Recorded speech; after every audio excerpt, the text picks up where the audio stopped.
Setiap kita pasti ingin menjadi orang yang hebat atau menjadi pemimpin yang hebat, yang orang katakan great leaders atau extraordinary leader.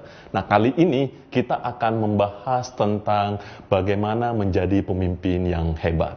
Saya Bernie Gomulya, kita akan mendiskusikan tips-tips untuk menjadi pemimpin yang hebat tersebut. Ada dua kategori leaders, ada yang disebut dengan best leader dan ada yang disebut dengan worst leader. Nah, kalau saya menanyakan hal tersebut, coba kali ini Anda bayangkan satu atau dua orang yang kita kategorikan sebagai best leader. Dan satu dua orang yang kita kategorikan sebagai worst leader. Best leader tersebut, pertanyaannya adalah, kira-kira punya kelemahan nggak? Pasti punya kelemahan. Punya kelebihan? Pasti punya kelebihan juga. Bagaimana dengan worst leader? Apakah punya kelebihan? Pasti punya kelebihan. Bagaimana dengan kelemahan? Pasti punya kelemahan. Jadi coba kita bayangkan, baik best leader maupun worst leader itu punya kelemahan dan kelebihan. Kenapa kita bisa kategorikan bahwa orang ini best leader dan orang ini jadi worst leader? Padahal sama-sama punya kelebihan dan punya kelemahan. Nah, kalau begitu berarti syarat untuk menjadi pemimpin yang hebat, menjadi best leader atau great leaders, itu bukan karena tidak punya kelemahan atau kita bilang weakness. Tapi syarat orang menjadi best leader karena dia memiliki strength atau memiliki kekuatan. Nah, tolong dibedakan antara weakness dan fatal flaw. Banyak orang salah. Setiap orang pasti punya weakness, pasti punya kelemahan. Dan orang-orang juga punya fatal flaw. Jadi kalau orang tersebut punya weakness atau punya kelemahan, it's okay. Karena walaupun best leader juga punya kelemahan. Tapi kalau punya fatal flaw artinya adalah kelemahan yang fatal, maka kita harus memperbaiki dulu. Karena fatal flaw itu bisa menyebabkan, menurunkan nilai kehebatan kita. Jadi kecuali fatal flaw, maka kita harus melakukan perbaikan atau improvement. Tapi kalau weakness, anyway, semua orang punya weakness. Termasuk best leader juga punya weakness. Jadi it's okay punya weakness. Seringkali yang terjadi adalah begini, waktu kita kecil atau kalau kita punya anak-anak, anak-anak kita punya raport. Kita terima raport anak-anak kita. Punya nilai katakanlah matematika, IPA, bahasa Indonesia, bahasa Inggris, dan seterusnya. Rata-rata nilainya anak kita 8 dan 9. Hanya ada satu subjek, katakanlah bahasa Indonesia, yang nilainya 6. Pertanyaan saya adalah, kita memperhatikan yang di mana?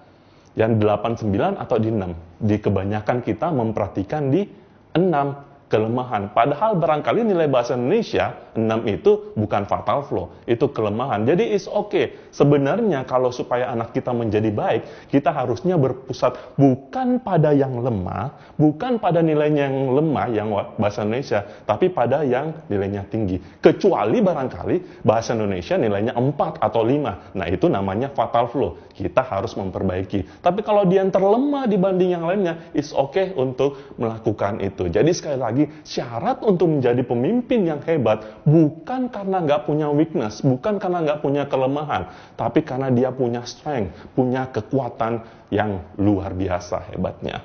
Di sebuah hutan belantara, para binatang sangat bergembira, sangat excited karena jam sekolah atau hari sekolah dimulai. Nah, di dalam hutan tersebut ada 3 kompetensi atau kemampuan yang harus dimiliki oleh binatang tersebut, yaitu kemampuan untuk terbang, kemampuan berenang, dan kemampuan untuk berlari cepat.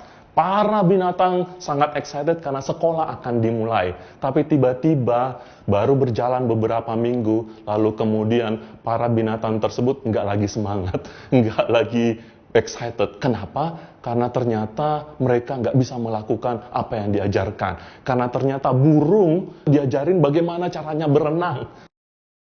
Ikan diajarin bagaimana caranya berlari cepat. Dan kancil diminta untuk terbang. Nah, kita tahu bahwa burung itu strength-nya dia, kekuatannya di terbang. Ikan itu strength-nya dia adalah di berenang. Kancil strength-nya dia di berlari cepat. Jadi ketika mereka diajarkan topik-topik yang merupakan kelemahan mereka, mereka menjadi enggak excited. Dan saya yakin kalau burung diajar berenang, ikan diajar berlari, kancil diminta untuk terbang, maka saya nggak yakin bahwa mereka bisa menjadi binatang yang hebat. Nah, kadang-kadang kita begitu, fokusnya pada weakness-nya, bukan pada strength-nya. Harusnya sekolah di hutan tersebut berfokus pada strength, pada kekuatan, bukan pada kelemahannya. Ada 3 tips untuk menjadi pemimpin yang hebat, atau extraordinary leader, atau great leaders. Yang pertama, kenali kekuatan atau strength Anda. Pertanyaannya adalah bagaimana caranya Anda mengetahui kekuatan atau strength Anda?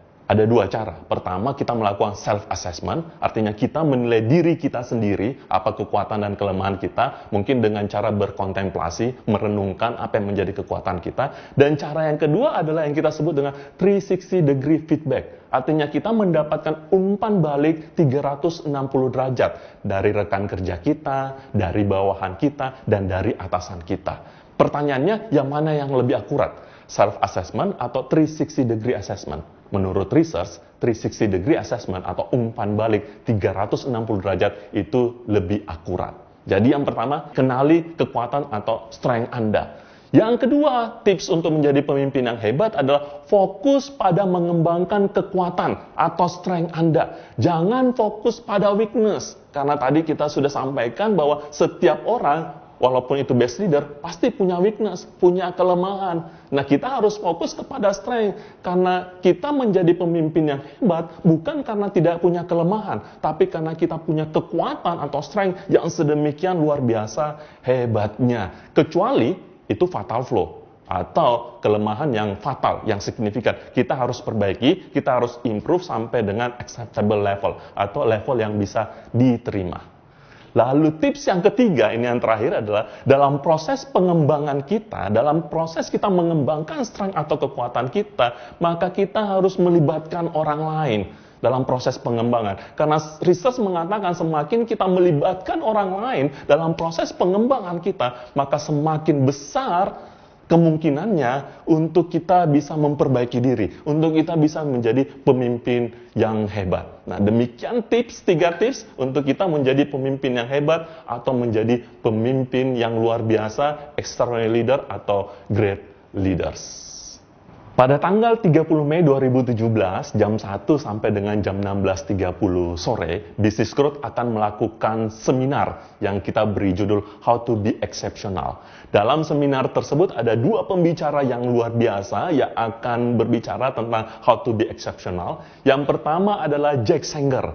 Nah, beliau dari Amerika Serikat, itu adalah seorang co-founder dan CEO dari Sanger Folkman. Sanger Folkman adalah sebuah lembaga yang mengkhususkan dirinya pada strength-based leadership. Beliau adalah pembicara yang terkenal, sangat terkenal dari Amerika Serikat. Dan pembicara yang kedua yang tidak kalah hebatnya adalah Bapak Paulus Bambang. Beliau juga sering share di banyak seminar. Beliau adalah direktur dari PT Astra International Tbk.